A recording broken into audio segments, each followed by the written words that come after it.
Борис, здравствуйте, рад вас приветствовать. Спасибо, что, Здравствуйте. Я спасибо, тоже что, очень рад.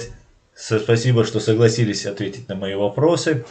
Давно мы с вами не общались уже. У себя как-то в стриме сказал, что хочу вот пообщаться с Борисом, и мне уже и знакомые, и подписчики говорят, ну когда. И вот затянулось немножко наше интервью. Мгм. А, Мгм. Борис, еще раз вас приветствую и хочу сразу начать с фотографии, которая вот у меня за спиной здесь. Сейчас постараюсь ее показать своим Потому я зрителям. ее сейчас в данный момент не вижу. Да, вы ее, может, не видите. Вот здесь вы стоите с фотографией с одним молодым человеком. Басаев да, Мгм. Путин нет. РКО написано. И у Да. вашего товарища, сзади флаг Ичкерии виден, и у вашего товарища сзади написано «Требуем признания государственной независимости Ичкерии». Хочу спросить у вас, Да. Борис, когда была сделана вот эта фотография, и вот этот молодой человек, который с вами стоит, вы с ним общаетесь, есть ли он еще в Москве и так далее? Ну, вы знаете, с этим молодым человеком я уже давно не общаюсь, потому что он как это сформулировать, отошел как бы, ну, в А, сторону от всей нашей борьбы, причем это был сделан в такой тяжелый момент, когда я был первый раз арестован. Так мгм. что человек просто, ну, сделал свой выбор, решил куда-то, так сказать, дезертировать с этого общего фронта, его дело, я даже не хочу о нем даже вспоминать. Но когда-то, да, когда-то это был один из ближайших, так сказать, соратников, с кем мы вместе все делали.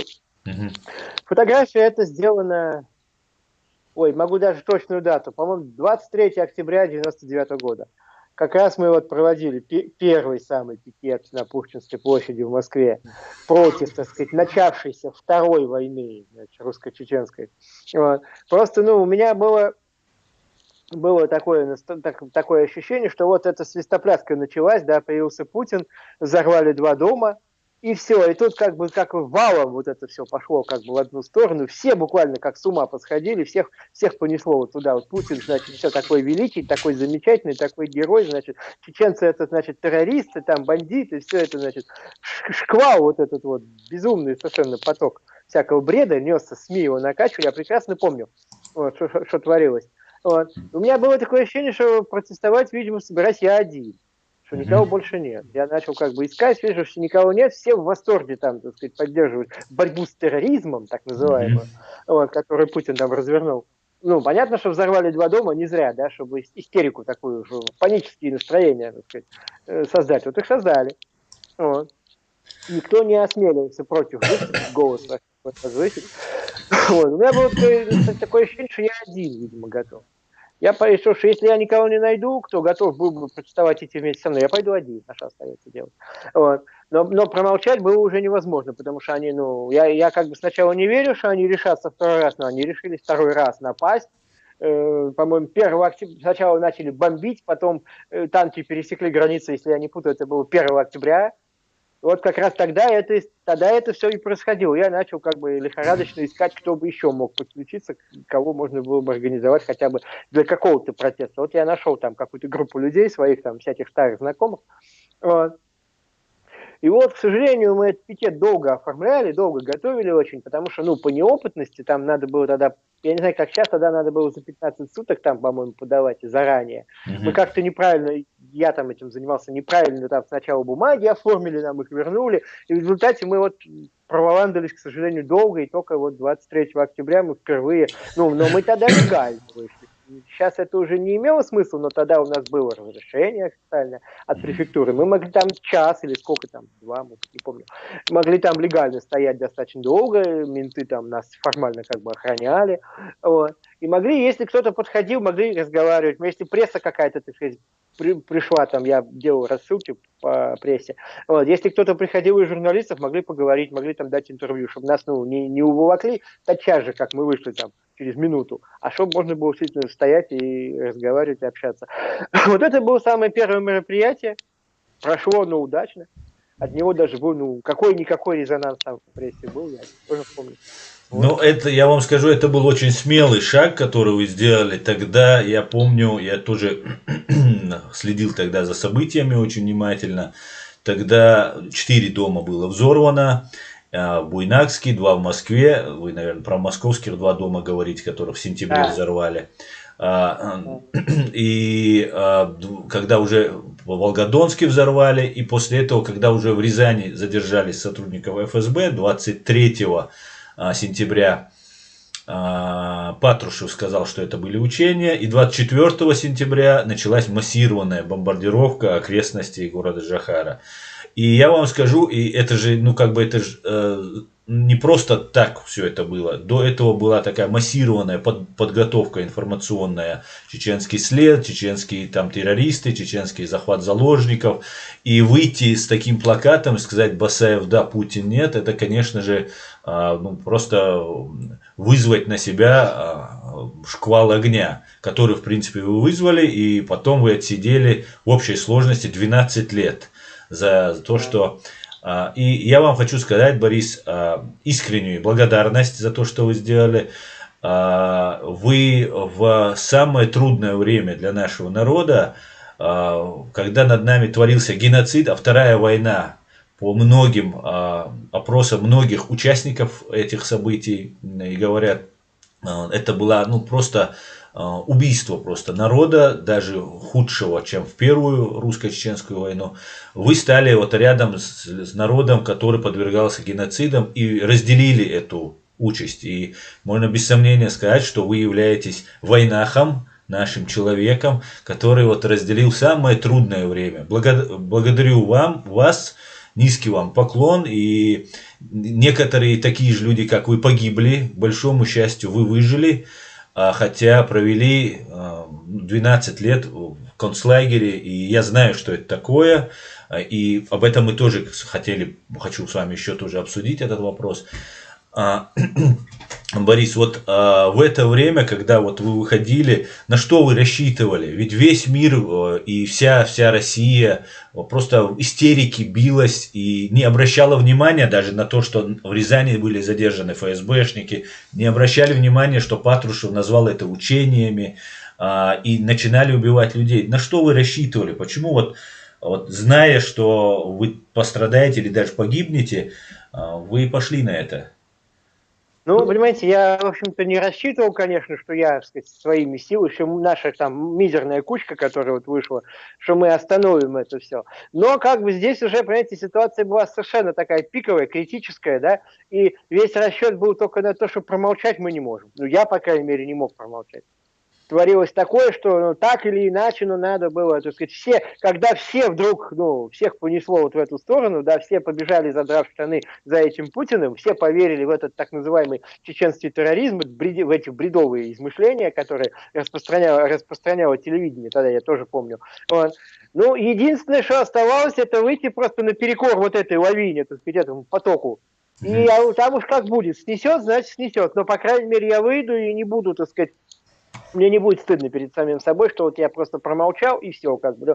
Также в точно такой же ситуации после выхода на площадь в 1968 году, во время агрессии против Чехословакии, Лариса Багарас тогда на суде сказала, что я не могла промолчать для меня значило бы солгать.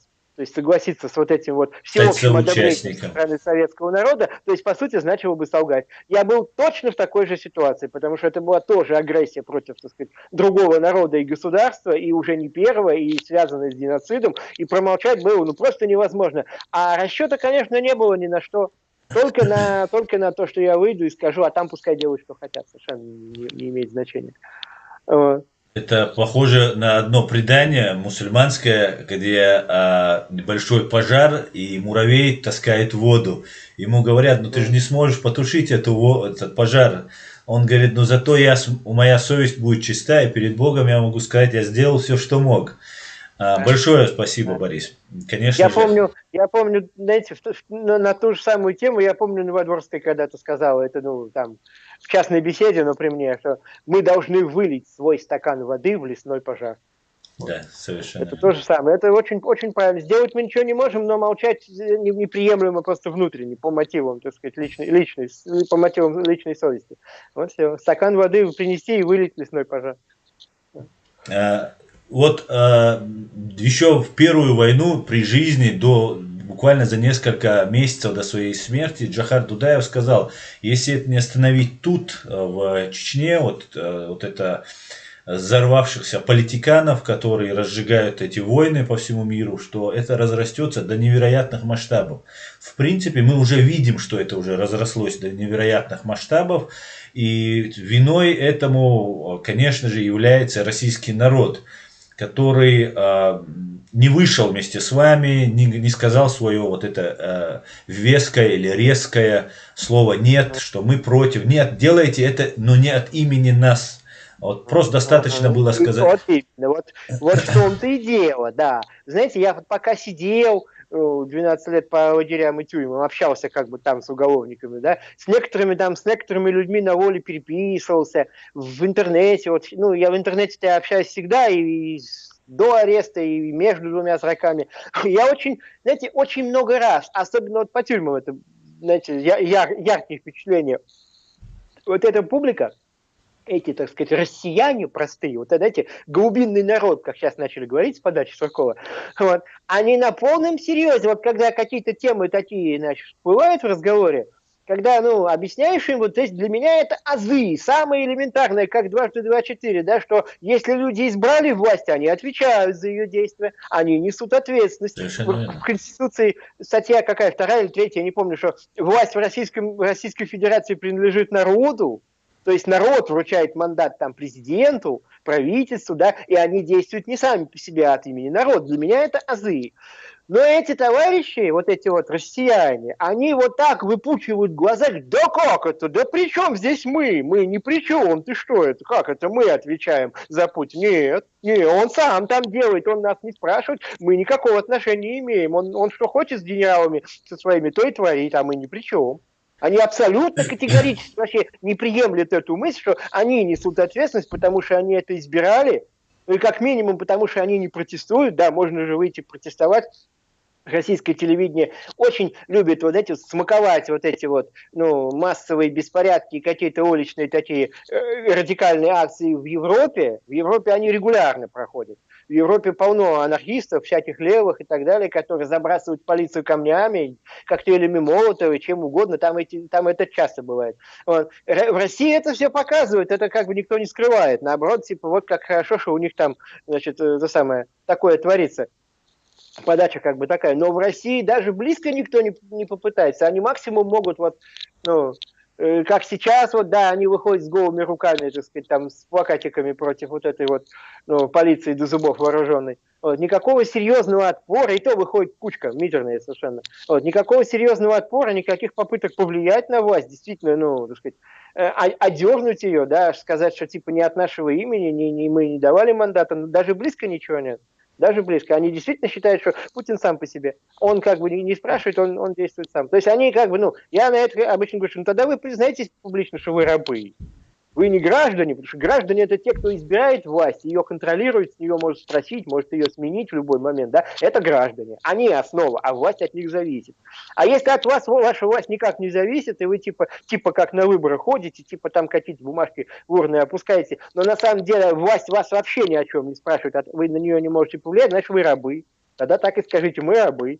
Но они не говорят, они не хотят, они с этим тоже не согласны. Вопреки логике, они там не могут ничего, ни на что повлиять на этого Путина, да, никак, так сказать, его остановить. Но и рабами себя тоже не хотят признавать. Вот так. Да, но вот в нацистской Германии немецкому народу пришлось все-таки понести эту ответственность, и появился Понятно. такой Вилли Брандт, лидер Германии, который признал эту вину. Как вы считаете, Борис, вообще, будет ли или вероятность, есть ли какая-либо вероятность, что вот предоставится такая альтернатива действующему режиму чекистов-клептократов, который вот уровня Вилли Брандта или Сахарова или еще кого-либо такого уровня, который возглавил бы, стал бы лидером, потому что русскому народу, я тоже хорошо знаю русский, российский народ, им нужна такая сильная рука, и вот когда эта сильная рука, когда что-то творит нехорошее, то это как бы не от их имени. Но при всем при этом она им нужна. И вот такого демократичного, объективного, честного человека в России не поддержат. Он в большом количестве. Как быть, что делать? Им нужна, знаете, им нужна сильная рука, которая, между прочим, бьет их же дубинкой там полицейской, потому что они мазохисты, им нравится. Знаете, им, пускай мы готовы потерпеть, пускай бьет нас, но лишь бы только соседям было еще хуже. Лишь бы только соседям доставалось еще больше, чем нам. Они вот так мыслят.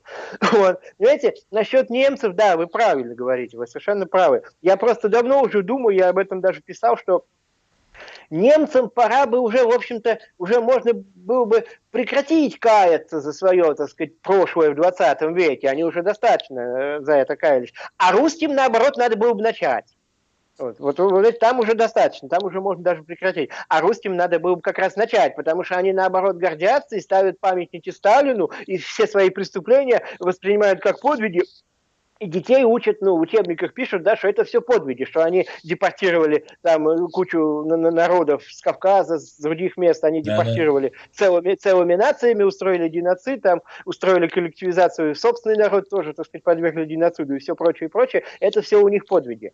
Что касается того, появится ли Вилли Брандт или появится ли какой-то такой человек, который мог бы, сыграть такую же роль, понимаете, так просто, вот так вот, ни с чего, вот так вот ниоткуда он не появится. Для того, чтобы он появился в России и мог бы от имени русских приносить покаяние и становиться на колени, как Вилли Брандт, да, то, понимаете, то для этого русских должна постигнуть такая же судьба, как и к раскаянию были приведены, знаете, английскими бомбежками, грубо говоря.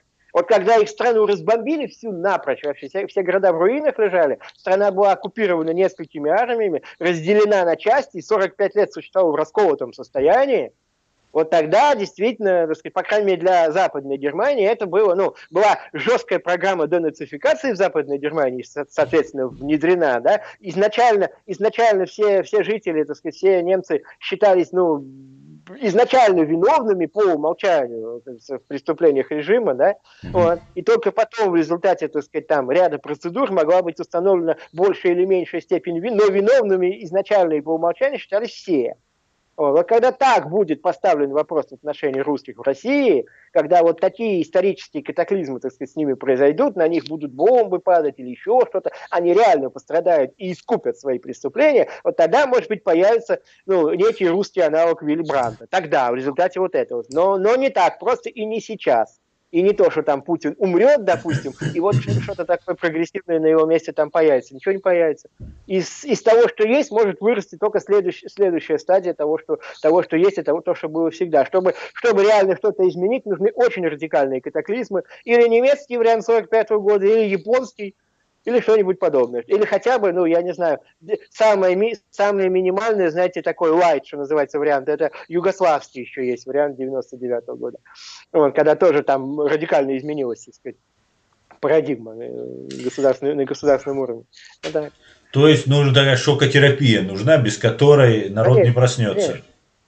Конечно. Они слишком, понимаете, они слишком закоснели в возле, что называется, погрязли в нем. Это их, это, знаете, это, в общем-то, их натура. Вот это зло, которое они творят, та боль, которую они причиняют соседним народам, и ее совершенно не чувствуют, и себя на их место совершенно не ставят, а наоборот, они так воспитаны сами и воспитывают детей, что это какие-то вообще не люди, это непонятно кто, это вообще какие-то, так сказать, существа низшего сорта, по сравнению с русскими, значит, с этими духовными там какими-то, особо высокодуховными.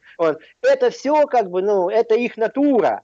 Это стало за века, за, так сказать, историю России, это стало, в общем-то, сутью самого вот этого населения. Они такими, от таких родителей рождаются, в такой среде воспитываются, на вот этой всей мифологии, на этом победобесии, на всем остальном, и, естественно, соответственно, они не могут сами вот так вот взять и отринуть вот это все как-то, даже если захотят, не смогут. Это действительно нужна шоковая терапия, нужно, знаете, эту вот их натуру, их вот этот вот менталитет, это менталитет, по сути, да, вот, это нужно, грубо говоря, об колено сломать. кто-то должен прийти, вот взять и сломать этот менталитет просто об колено, грубо и жестко. И тогда откроется хотя бы путь к каким-то изменениям. Будет дан шанс на то, что их дети, там, их внуки через какой-то период времени станут нормальными людьми, как современные немцы стали нормальными людьми.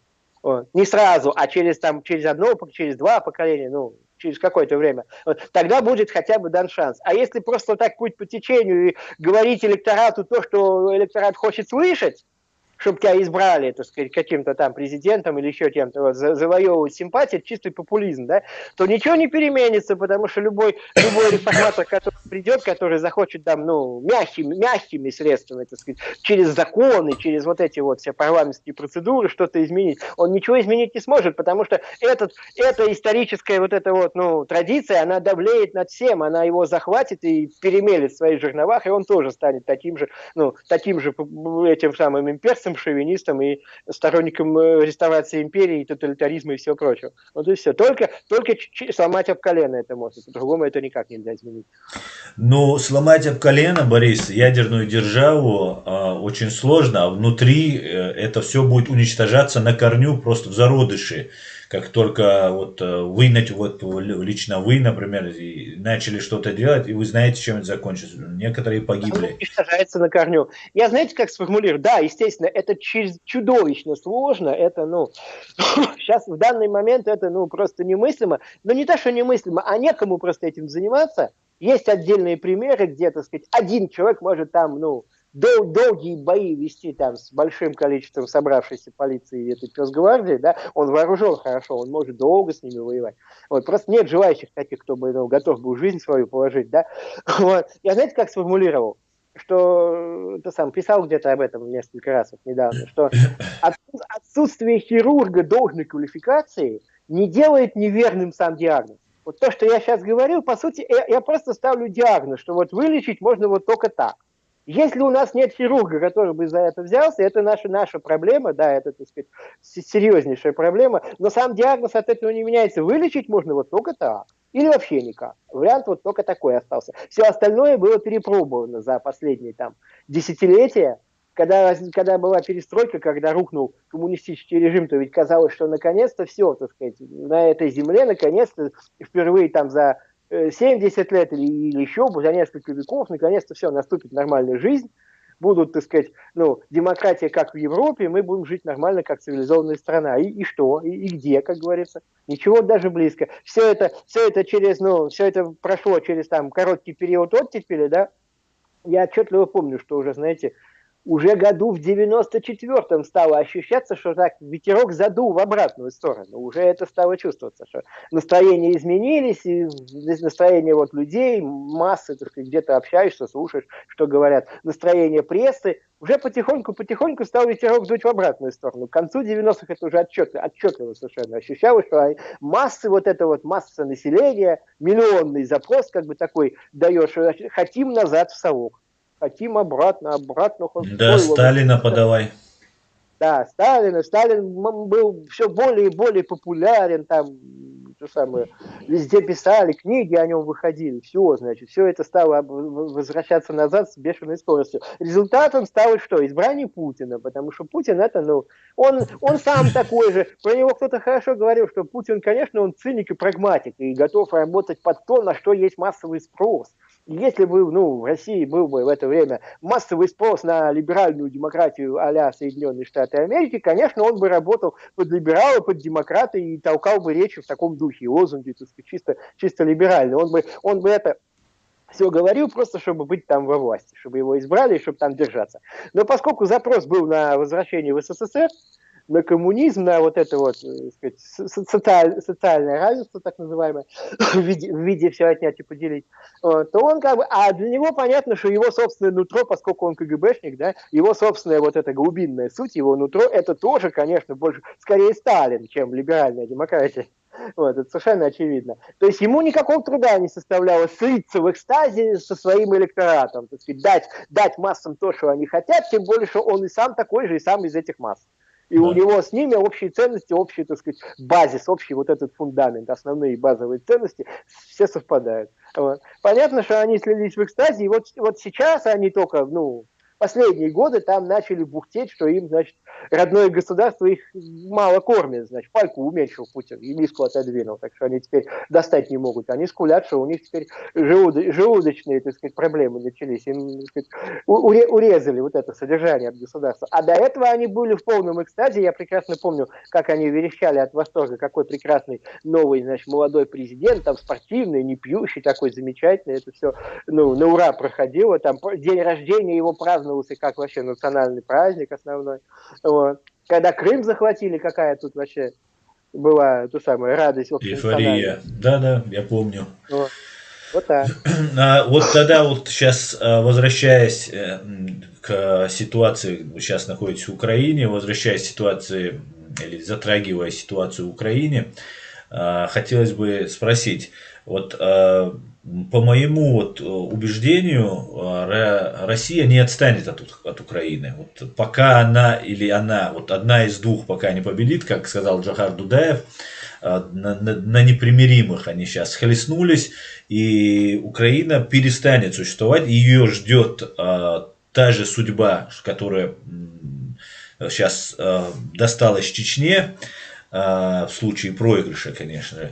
Как вы считаете, насколько вообще сильно Россия вот будет цепляться за Украину и отстанет ли она? Вот подтянули войска. Войска вроде бы сейчас оттягивают, но не оттягивают. Да? Войска можно, танки можно оставить, а личный состав очень быстро перекинуть, даже если их оттянуть.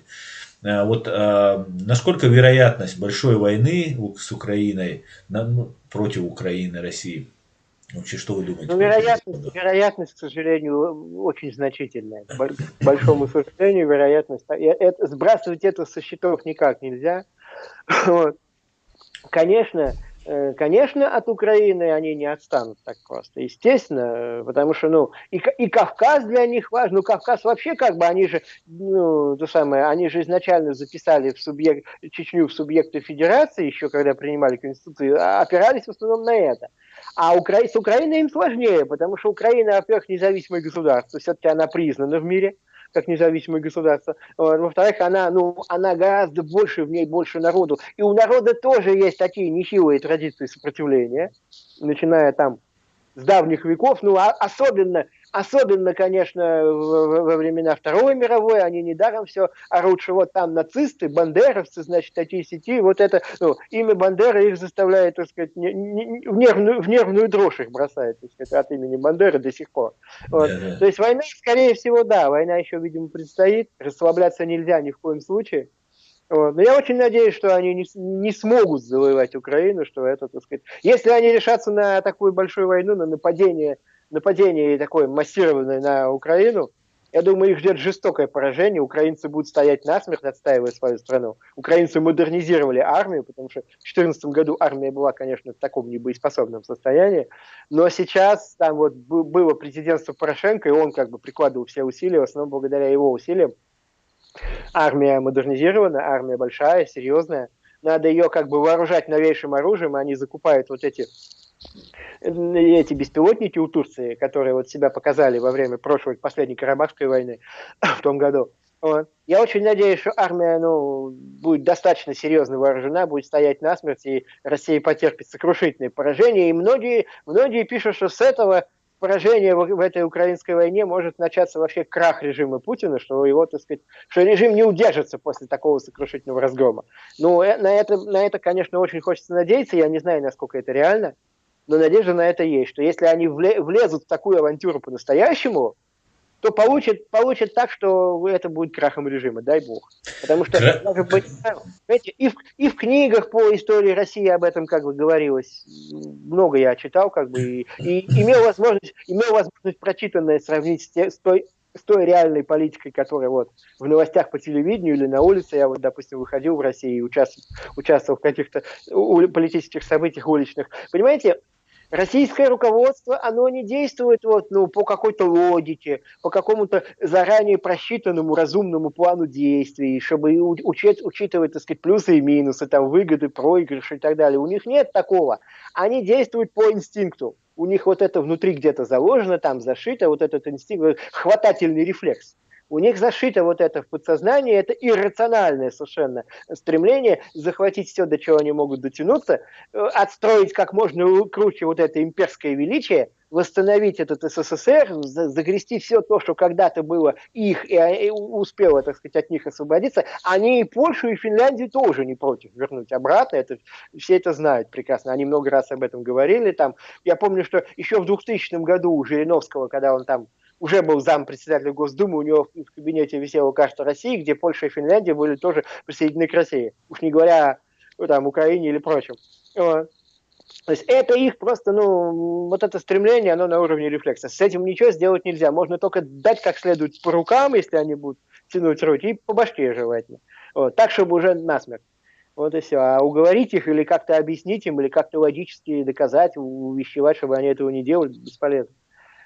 Только силой, и только желательно сразу и поговорить. Борис, конечно, я полностью согласен с тем, что вы говорите, и давным-давно я согласен с тем, что вы говорите, и это реально только такой есть выход, да, это может казаться, сегодня это может казаться невероятным, но, как вы говорите, по этому диагнозу можно только такой диагноз можно поставить, и я согласен с этим диагнозом. Но вот если этот режим сменить даже, да, Украина же не пойдет на Россию, смените режим, да, если потерпит поражение путинский режим, то через год-два, может быть сразу, может быть через год, два, три, уже как Акела промахнулся, он будет заменен на другого. А система та же, как бы КГБшная система, и вот арабское мышление или имперское мышление русского народа, так как мне в принципе кажется, что имперское мышление, оно в принципе это и есть рабское мышление. Завоевать чужого, покорить, это значит быть готовым завоеваться и покориться тому, кто тебя покорит. Да, они, понимаете, русские, в общем-то, об этом писали люди, которые себя считают русскими националистами, и, в общем-то, говорили от имени русских, но, тем не менее, некоторые из них признали как бы эту горькую правду, да, что надо распустить империю, освободить колонии, потому что всю свою историю сами русские непосредственно, они были рабами власти, да, власть их посылала завоевывать чужие земли, власть их использовала там, на чужих землях, для вот цементирования империи, для удержания завоеванного, а самим вот этим русским, которые туда шли, им это не нужно, с такой рациональной, нормальной точки зрения, чтобы жить как люди, им это совершенно не нужно. Они прекрасно бы жили без этих завоеванных земель, без того, чтобы потом говорить, что нас там бросила, значит, власть, они такие-сякие, нас предали, как было при крушении СССР, в частности. На самом деле, конечно, им это самим не нужно, но в том-то и дело, что русские действуют тут тоже, как я сейчас сказал, не разумом, а вот каким-то таким инстинктом. Они рабы и привыкли слушаться, и привыкли, что то, что велит начальство, то и правильно. Они не думают об этом. А если даже думают, если даже понимают, вот знаете, бывает, наедине с человеком говоришь, с одним, с другим, с третьим, да, вот в лагере у меня вот такое было, в частности, в тюрьмах. Наедине с каждым говоришь, вроде нормальный человек, вот все понимает, в общем-то не дурак, в общем-то адекватно мыслит, понимает свои собственные выгоды и невыгоды, да, понимает, что власть, в общем-то, ничего хорошего особо там ему не предлагает. Вот поодиночке, да. Но когда они толпой собираются, когда они в какой-то коллектив сливаются и начинают действовать как коллектив, все, туши свет. Тут исчезает полностью логика, исчезает полностью вообще какие-либо признаки понимания, чего бы то ни было. Тут их несет, и они делают какие-то эти безумные вещи, совершенно неадекватно себя ведут, как рабы, как мазохисты, и как, вот, так сказать, люди, которым, своя жизнь недорога, и, так сказать, по указке власти, как недавно Лавров сказал, это шикарная цитата, вот недавно только на днях, что помимо того, что жить хорошо, там кушать и все прочее, у нас народ привык гордиться своим этим имперским величием, или как он там выразился. Вот. То есть вот им власть вот это подсовывает, и они радостно, вот если они толпой, если они объединились в коллектив, да, коллективное сознание у них вот именно рвется, что гордиться. Лучше мы там нищенствовать будем, но мы будем империей, великая, могучая, да, и чтобы эти соседи какие-то, которым они всем клички понапридумывали, вот, пускай они там сдохнут, мы, чтобы их уморить, мы и сами, типа, помучаемся и поголодаем, только чтобы им хуже было. Вот так. Они вот в таком ключе мыслят. А поодиночке вроде нормальные люди, а как соберутся коллективом, то вот так.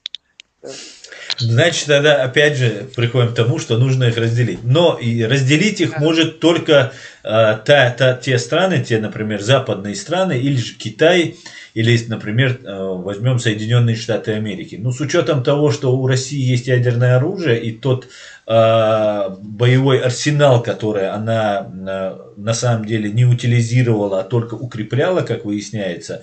И вот здесь есть такое высказывание, вчера буквально об этом сказал Скотт Барьер, директор разведывательного управления Министерства обороны США. Я так это понимаю, типа что-то наподобие ГРУ российского.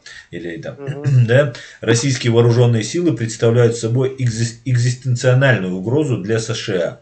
На слушаниях в Конгрессе было заявлено об этом Скоттом Барьером. И скажите, Борис, если экзистенциональная угроза существования Соединенных Штатов Америки и российские вооруженные силы, говорит Скотт, что это значит? Почему не Россия, а российские вооруженные силы? И если представляет угрозу существования Соединенных Штатов, то, может быть, дело пойдет в нужном направлении? Знаете, я думаю, что это все-таки некоторое преувеличение, что они прям такую экзистенциальную угрозу представляют.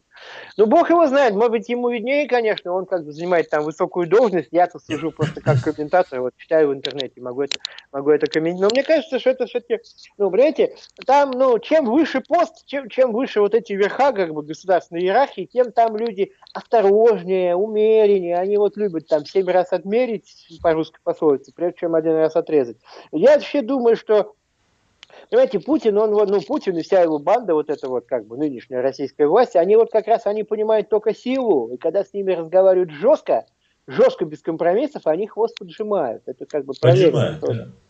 За 21 год могли быть случаи, когда в этом можно было убедиться. Я думаю, что надо было бы американцам, ну, вот не бояться и не оглядываться на тему, что там экзистенциальная угроза их существованию, а действовать решительнее. Путин же все угрожает, там у него в ядерной доктрине, это прописано в военной доктрине, что там возможность превентивного ядерного удара. Вот он чем пугает. Он пугает, что если, так сказать, им может где-то что-то померещиться, какая-то угроза, то они могут первыми шарахнуть. Я по совести думаю, что американцам надо было первыми шарахнуть по ним. И ничего бы не было, и прекрасно бы все прошло. Потому что, ну, а сколько можно еще церемониться-то, сколько можно вообще это терпеть, этот шантаж? Это просто ядерный шантаж, и все. Ничего другого там нет. Этот Путин, он, знаете, надо было изымать ракеты ядерные не у Украины в 94 году, Совершенно а вот у верно. Надо было. А то они гарантировали Украине территориальную целостность. И где? И где эта территориальная целостность? А насчет будущего, ну, понимаете, конечно, трудно все-таки прогнозировать будущее. Я не очень люблю давать прогнозы, потому что они обычно не сбываются. Вот. Если будет какой-то катаклизм, если там, если теоретически вот они потерпят поражение в Украине, и вот режим начнет разваливаться, как там в свое время там была русско-японская война, которая привела тоже, способствовала революции 5-го года. Вот. Если будут, может быть, какие-то выступления внутри, может быть, режим начнет шататься. Вот. Страна, понимаете, империя, она начнет распадаться. Понимаете, эта империя, она лоскутная. Она лоскутная империя, сшитая штыком, в общем-то. Вот. Вы же прекрасно понимаете, что Кавказ это вообще ни разу не Россия, вообще категорически. Что Сибири тоже это не нужно. У них там достаточно всего есть. На их территории добывается этот газ и нефть, который Москва продает там куда-то и за счет этого живет. И живет больше Москва, потому что это регионы, где качают этот газ и нефть, там дровами топят местные жители. Вот. То есть она начнет распадаться, она склонна к распаду, она в прошлом веке 2 раза распадалась, как только ослабевали вот эти вожжи центральные. И я думаю, что если начнутся какие-то катаклизмы, а катаклизмы могут быть и серьезные, вот, я думаю, что может быть возникнет возможность для введения, знаете, чего-то наподобие, как вот с Ираком было при Саддаме Хусейне, там, после 91 года, когда была война в заливе, когда там серьезные меры были приняты против этого режима. И там, я помню, была такая программа, она называлась «Нефть в обмен на продовольствие». Да, была такая. То есть там как бы было все жестко ограничено, они вот так меняли, значит, саддамовский режим. Я думаю, что если будет саму почву, можно было просто ввести программу ядерное оружие в обмен на продовольствие, и просто у них это все забрать быстро. Чертов. Вот, чтобы больше уже не возникало в историческом будущем, чтобы уже не возникало таких проблем, чтобы ну, как это самое, чтобы эта обезьяна с гранатой, и чтобы ее наконец обезвредить, гранату у нее надо все-таки отобрать. И применить для этого решительность. Ничего тут не поделаешь. В конце концов, существование планеты человечества дороже, чем вот это вот участь вот этой вот там, сколько их осталось, там 100 миллионов или меньше рабов генетических, которые всю жизнь это терпели, за это голосовали, сами этого Путина выбирали и приветствовали, там воздух чепчики бросали, когда он там Крым захватывал, Чечню бомбил, и на Грузию напал. И они радовались и от счастья плясали, поддерживали полностью. А теперь все, пускай расплачется за это. Сколько можно с ними церемониться? А остальные почему должны страдать? Соседи и все остальные народы, и весь мир, и та же Америка, и та же Европа, и вообще все. Надо решить эту проблему окончательно и навсегда, как только представится возможность. Да, Борис, я, конечно же, и с этим согласен. Но возникает другой вопрос. Мы с вами обсуждаем как люди, которые хотели бы, чтобы в России было хорошо. Да, чтобы там было соблюдение международного права, чтобы там не убивали людей, не репрессировали, не захватывали чужие территории. Мы рассуждаем именно так. И на самом деле россияне, русские, которые живут в России, чеченцы, украинцы, все, кто вот соприкасается с этим злом непосредственно, то они, в принципе, ну, должны быть единого мнения, даже россияне, да, если они хотят хорошего. Ну, возьмем, например, Запад. Давайте будем честными. Я нахожусь на Западе, здесь в Германии, и идеализировать Запад, который в какой-то степени я даже идеализировал до того, как сюда приехал и начал разбираться всем этим вопросом, не совсем он идеален. И права человека здесь отступают, или другие какие-то высокие нравственные, моральные какие-то принципы и нормы отступают на второй план, когда дело касается крупного бизнеса, миллиардов, которых вывозят в огромном количестве из России эти же гибнюки, так как эти гибнюки, они же не просто гибнюки, которые терроризируют свой народ, они его терроризируют и дают им вот эту имперскую кость, зная, что русскому народу она нравится и приятна, в обмен на то, чтобы воровать эти недра. И эта кость, она без мяса им дается. А мясо они вывозят сюда, за границу, и вкладывают сюда. И здесь у них есть тот же Шредер, если брать Германию, например. Ну и много где, кто есть. Это все имеется. И в том числе, например, другие страны, которые здесь есть на Западе. Им это не так нужно, Борис, им не так нужно заморачиваться с этой Россией. Да, например, Путин не переходит рамки, например, в некоторых вещах с Америкой.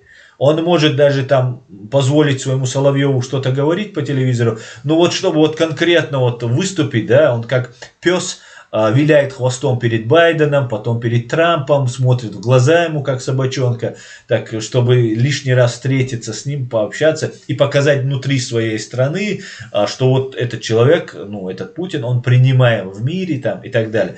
И Байден, и Трамп, и Обама, и Клинтон, отдельная вообще история, да и Обама тоже, эти люди давали ему такой шанс. Они ему нет, чтобы сказать, вы убиваете людей, вы устроили геноцид, вы совершили там 3-10. Возьмем немцев. Немцы в центре Берлина, самая большая мемориальная такой комплекс мемориальный жертв евреев, геноцида евреев. При всем при этом немцы принимают Путина, общаются с ним, который совершил этот геноцид над чеченцами, продолжал совершать его, этот геноцид. И вот эти двойные стандарты, они отступают. Как быть в этом случае? Как достучаться до этих иностранцев? Путина даже, я позволю себе заметить, Путина и Израиль принимает, не только немцы. Да? Там был позор в том году его выступление где-то в Израиле на отмечание это самое, памяти Холокоста, так он и там выступает, и ничего, все нормально.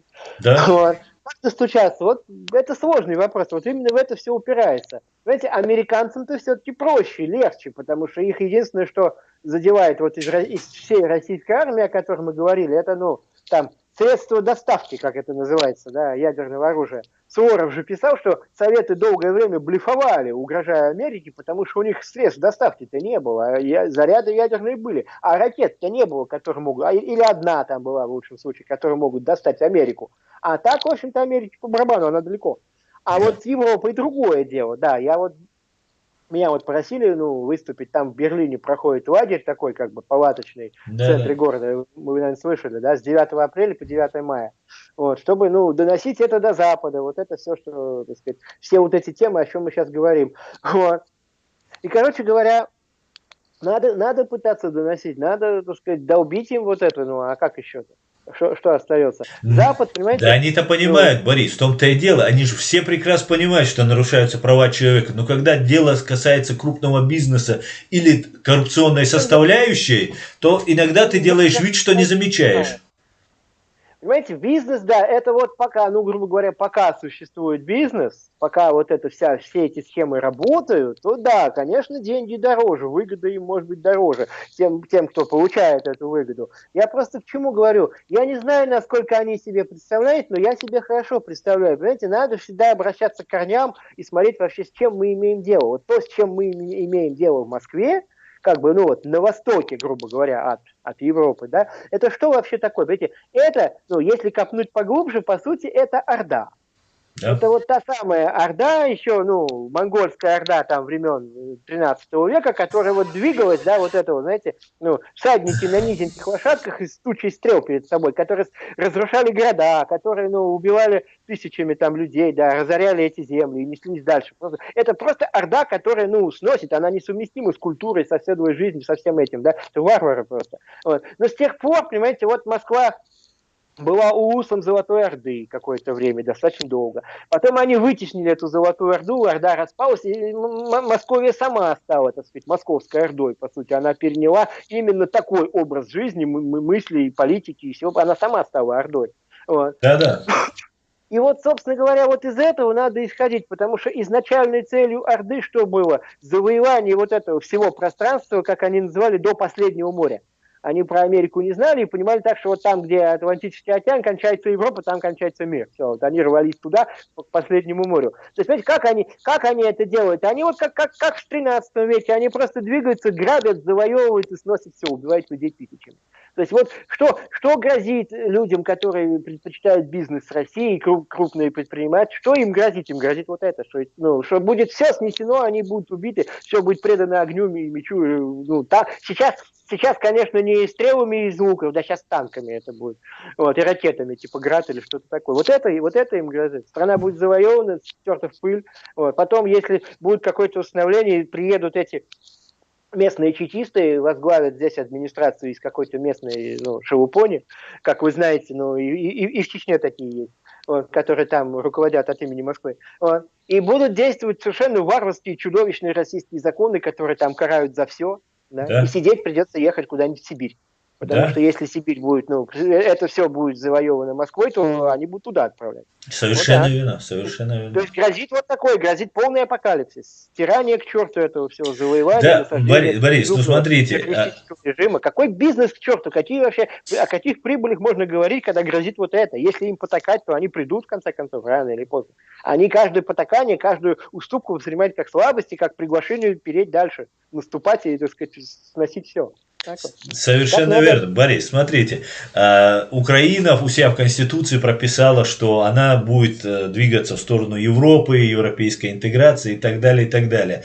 И Европа поддержала, и Германия в том числе поддержала. Но когда речь пошла о Северном потоке, Украина, которая уже потеряла 15 тысяч человек своих, да, она как бы отошла на второй план для Германии, хотя здесь у нас в Гамбурге даже лечились украинские бойцы, которых здесь принимали, и какая-то помощь, такая гуманитарная помощь, она оказывалась. Но когда речь пошла об Северном потоке, который идет, газ, который в Европу идет через Украину, это невыгодно для полномасштабной войны, для Путина, это неудобно, да, если же прервет контракт, это нарушит поставку газа, это будут большие там санкции, большие штрафы для России, а для Путина и его окружения интересуют только деньги. И вот пропускается через по дну Балтийского моря, как-то так, это будет заходить сюда, именно в Германию заходить, это Северный поток. И Германия, ну, даже та Германия, которая вот вчера поддерживала Украину там, и евроинтеграцию, сейчас ради, откровенно, не стесняясь, говорит, ну а почему бы нет, нам, мы свои национальные интересы. С одной стороны можно понять. С другой стороны, если Украина будет оккупирована и украинцы будут, как сейчас кадыровцы, уже в армии, российской армии, идти дальше уже на Запад, то тогда и пострадает и Германия, и другие страны и Европы. Еще бы. А мало ли, извините меня, а что, но я не знаю, что должен еще сделать Путин, сколько он еще должен и кого убить в Германии, чтобы наконец там что-то начало. Какие хакерские атаки еще он должен устроить, да, чтобы там что-то начали понимать. А что, когда убили Хангашвили прямо там в Берлине на улице, это что, это не подействовало? Это что вообще? Это норма, что ли, для Германии, чтобы приезжал какой-то киллер из России, да, и кого-то здесь убивал на немецкой территории? Это как вообще? Сотрудник российских военных спецслужб вообще-то, да, не просто киллер. Да, естественно. Да. Я не знаю, еще были примеры. Я помню, что и кадыровцы приезжали, по-моему, за кем-то охотились.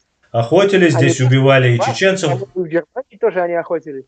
Вот. Да. А когда в Англии отравили сначала Литвиненко, да, потом этих Скрипалей, это что вообще?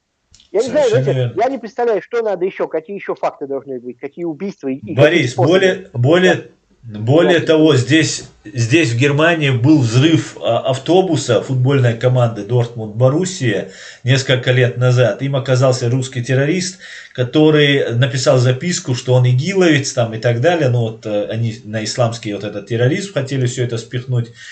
И в итоге был задержан, выяснилось, что он русский террорист. И есть большая вероятность, что он курировался, направлялся, обучался созданию этих бомб. Там 3 бомбы было создано, к большому счастью, никто не погиб, но были ранены. Полицейский был ранен, 1 футболист был ранен.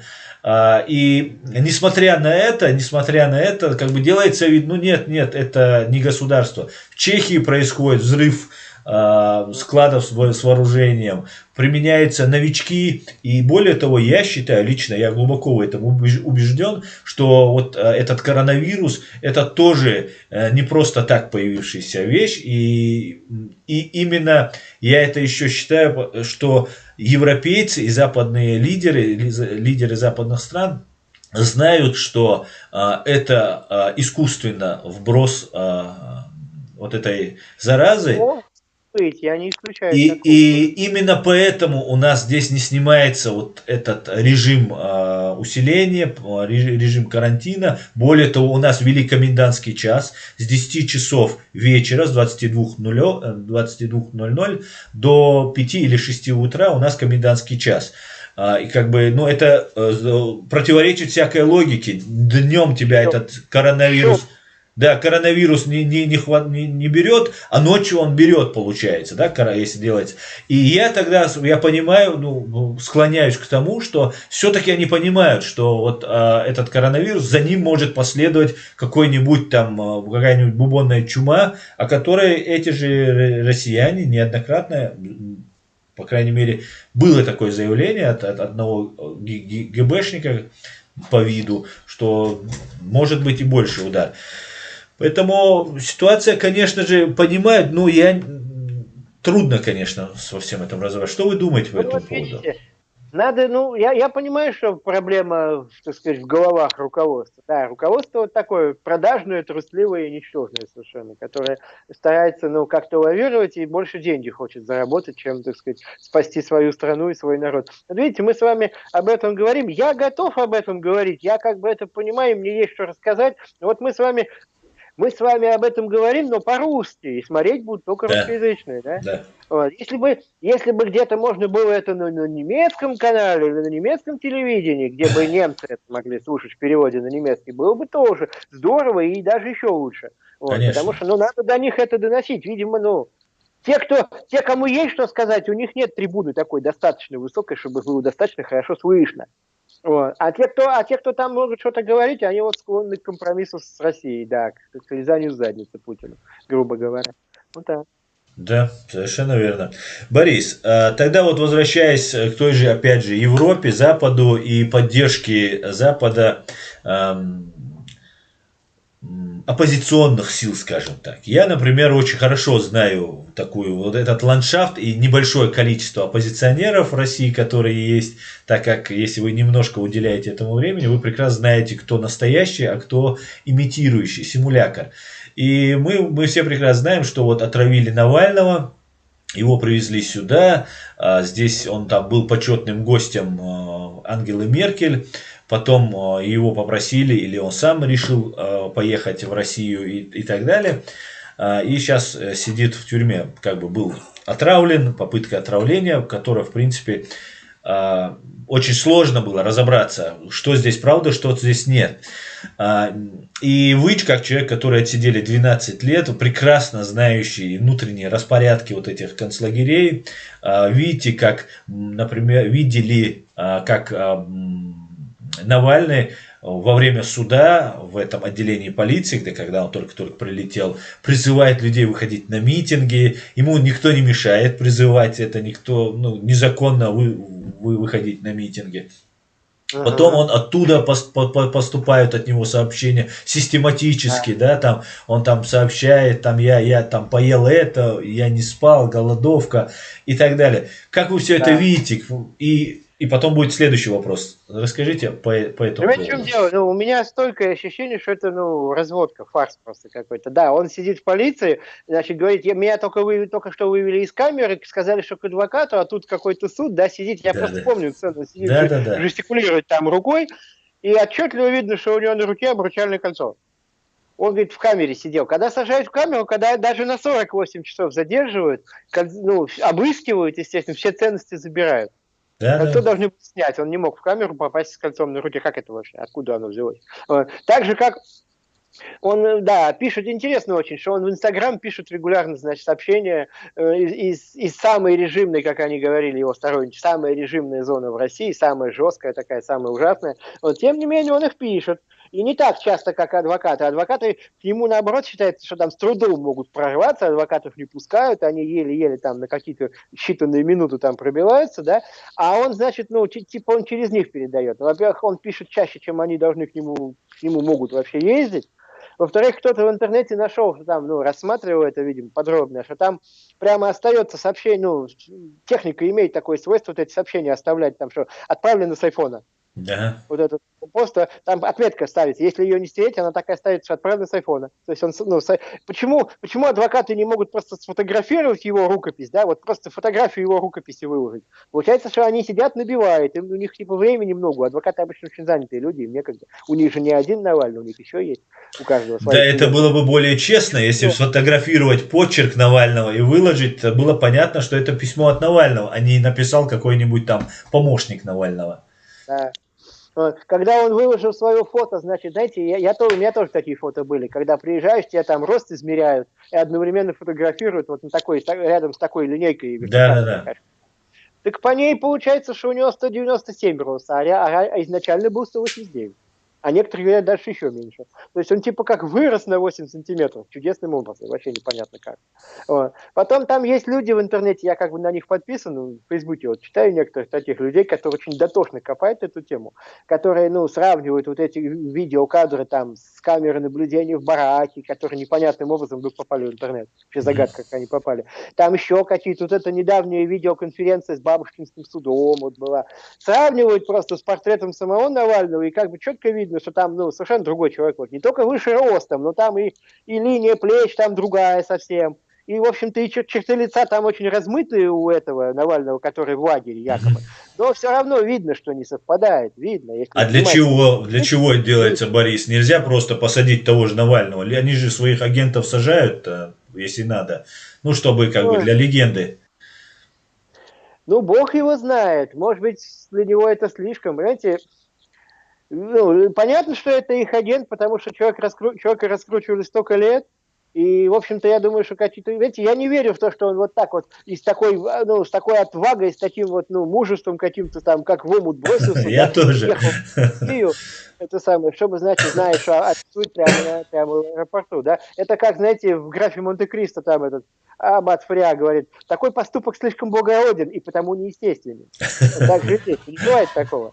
Чтобы вот так вот, знаешь, что я тоже в свое время, у меня тоже действительно был такой эпизод, меня могут этим упрекнуть, что я тоже в 2004 году возвращался из Украины в Россию нелегально, зная, что я иду садиться в тюрьму. Но я хотя бы об этом не писал в соцсетях, и толпы не собирались хотеть меня там где-то встречать, как Навального. Вот, я об этом абсолютно никому, ни одной живой душе не говорил, шел ночью пешком через границу, и в результате 20 месяцев прожил в Москве под этим международным розыском, и следствие не знало, что я в Москве. Они думали, что я до сих пор в Украине, а я уже был в Москве давно.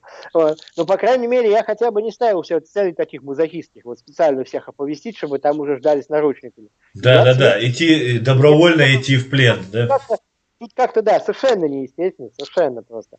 Тем более, что он же не какой-то такой, знаете, вот, привык там по тюрьмам или там, почему он жил-то такой хорошей жизнью, обеспеченный, вполне такой благополучный, устроенный. Да, не бедный человек. Да, и поэтому, видимо, они не рискнули, потому что Бог его знает, как на нем это скажется, эта тюрьма. Если мало ли что там может случиться. А нашли, видимо, дублера какого-то, и все. Такое ощущение полностью, что это дублер. Не может человек сидеть там и с айфона там писать. Какие могут быть там айфоны? Это бред просто. А тем более, вообще связь бывает в лагерях, конечно. Я видел сам в Буряполоме, где я сидел первый срок, там под утро с барака приносили все телефоны одному, там, доверенному, который их прятал. Он со мной рядом там жил. И он вот такой пакет телефонов полный, завязывал и уносил прятать перед подъемом. Вот такой полный. Это действительно было, да, 10 лет назад. Или там 11. Но дело в том, что, во-первых, там все-таки не такой режимный лагерь был, как вот этот Покров. А во-вторых, обычные зэки еще куда ни шло. Но такой зэк, которому привлечено внимание всего мира, о котором ведут дебаты, значит, Путин с Байденом там, или с Ангелой Меркель, судьбу которого обсуждают там на самом верху международной политики, у такого зэка по определению в российском лагере не может быть телефона. Потому что если будет обнаружено, что у него есть телефон, и он там где-то засветился, что он с него что-то пишет, это автоматически вопросы к начальнику лагеря, к операм, ко всей, к оперотделу лагеря. А каким образом вы нарушаете правила, и у него есть телефон? Это грубое нарушение правил.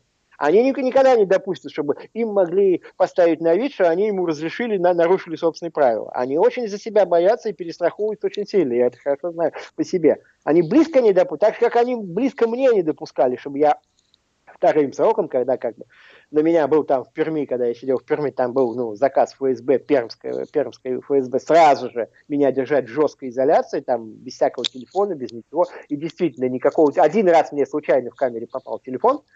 Как только там один стукнул и засекли, там они прибежали шмонать, искать, все, там целое событие было. Я уже успел отдать, правда, тогда.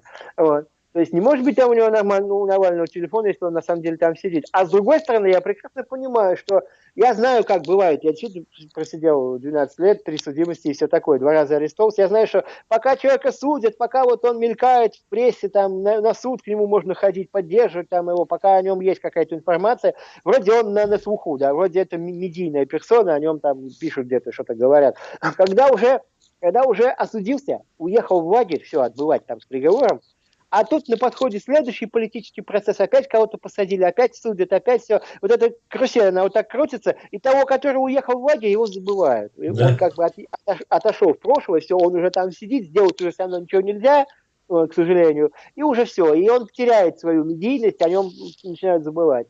Они не могут допустить, чтобы о Навальном забыли, потому что если о нем забудут, если он потеряет вот этот свою армию хомячков, которые, на него молятся и которых он воспитывал, столько лет, тогда какой в нем смысл? Тогда кому он нужен, если за ним не стоит вот эта сила?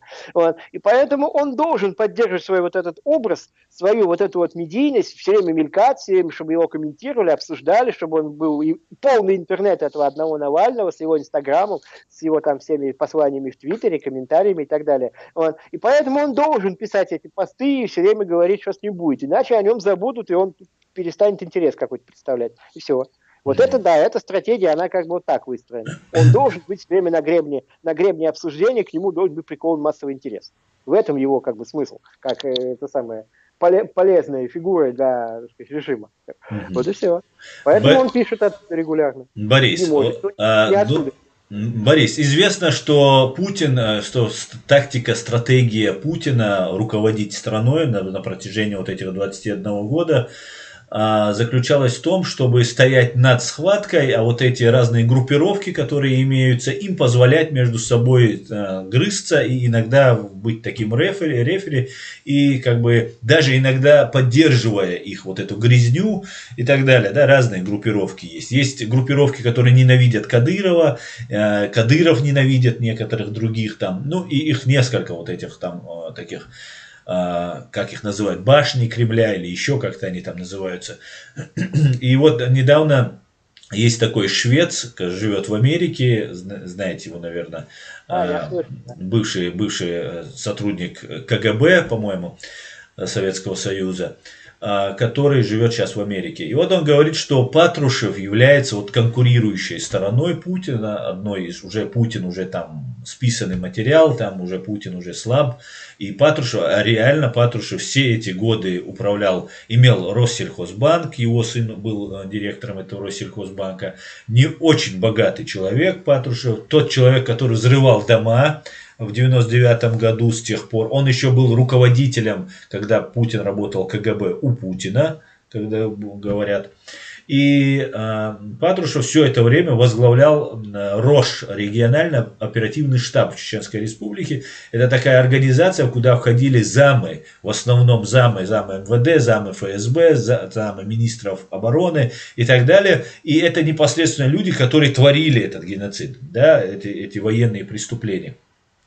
И без сомнения Патрушев очень влиятельная фигура в России и очень логично то, что говорит вот швец, подсказывает. Не может ли быть так, что Навальный является креатурой Патрушева, который хочет вот, как молодого Ельцина когда-то поднять его, а Путин как бы пытается продлить свой срок существования, как-то нейтрализуя этого и Навального, и пытаясь реально его убить. И еще, Борис, чтобы я сам запутался, и хочу, чтобы вы мне помогли в этом разобраться.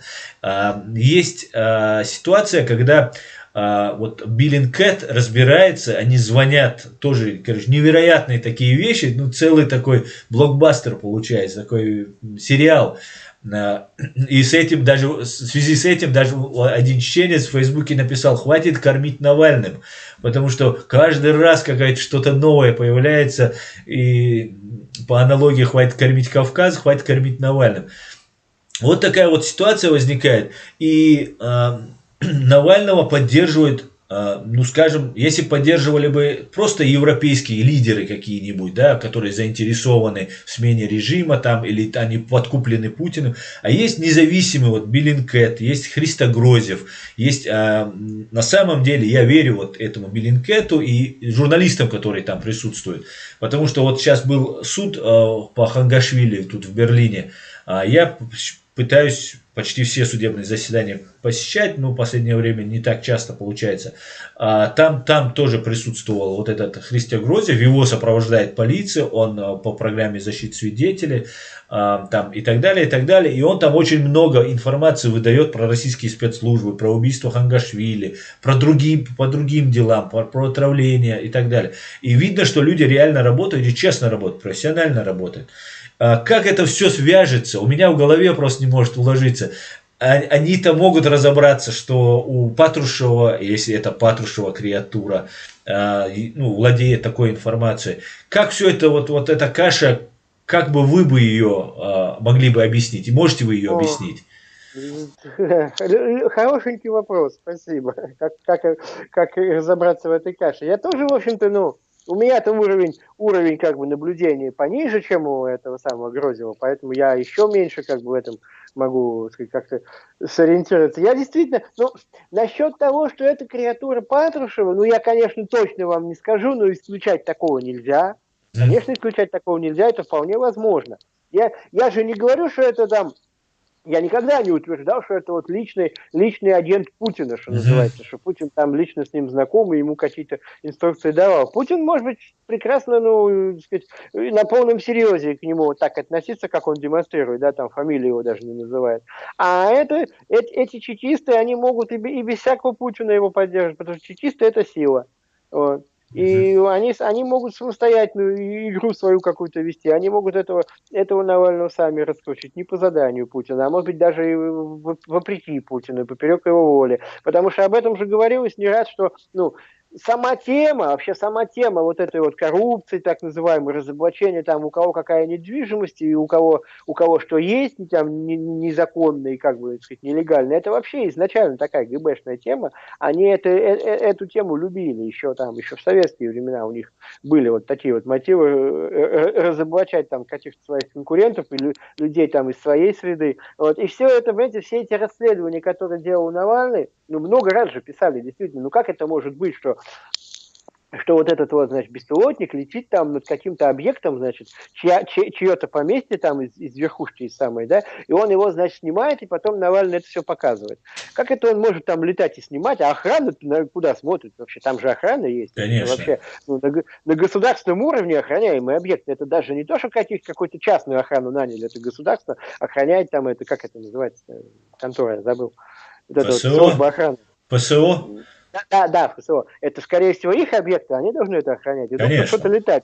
Почему его не сбили-то ни разу? И отсюда следует один единственный неизбежный вывод, что, видимо, это кадры самой там ФСО или ФСБ, кто там уж снимал. Но это они сами, видимо, снимали и нелегально передали, значит, Навальному. Потому что больше взять, видимо, просто неоткуда такое. Неоткуда.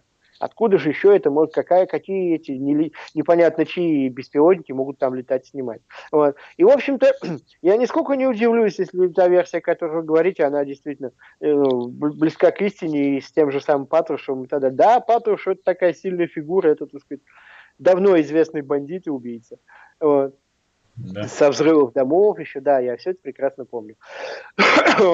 Что касается расследования Беллинкес, бог его знает, да, вроде они такие авторитетные, вроде они действительно, так сказать, копают, но, с другой стороны, вот это вот, громоподобное такое, значит, торжественное расследование Навального с их помощью, когда он писал, что я позвонил своему убийце, и он признался, уже многими раскритиковано, там же в интернете, да, где я все это черпаю. И, в общем-то, многие пишут, что лажа это, лажа, не могло такого быть.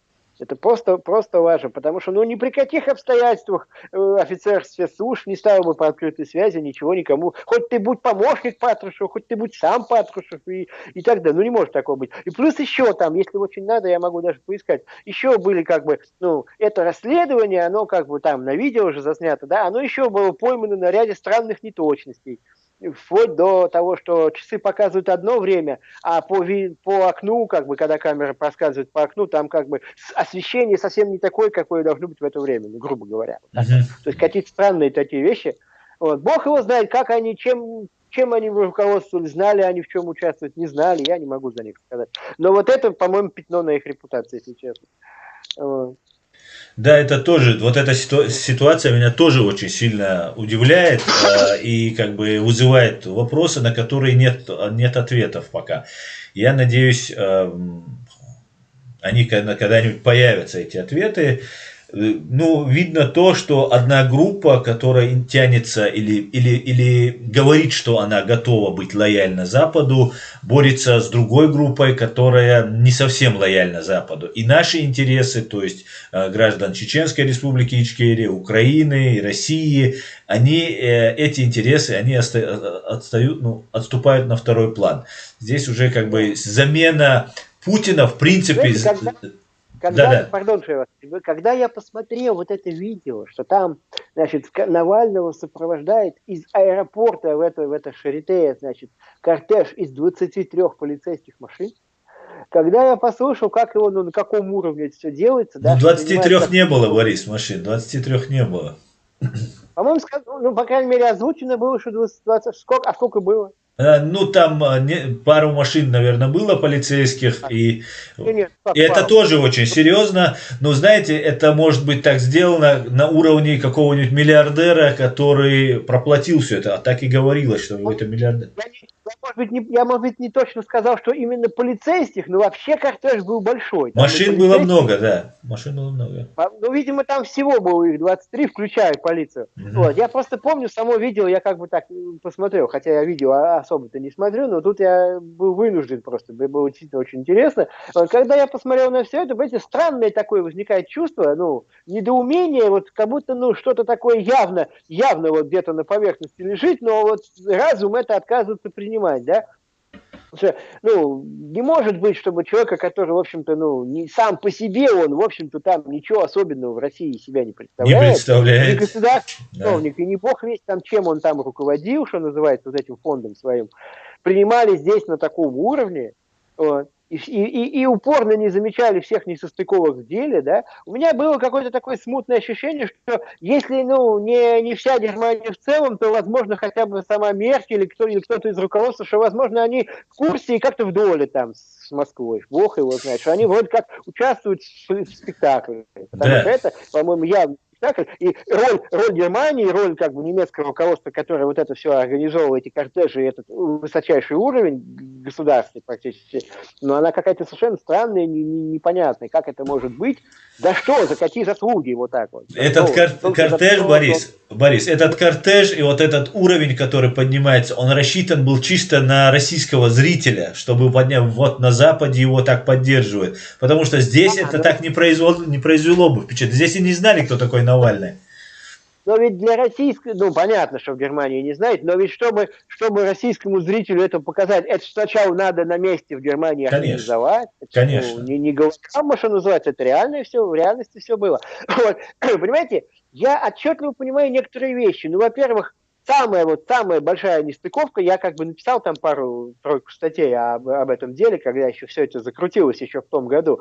Но самая большая нестыковка изначальная, это что мотивация. Для таких акций должен быть мотив.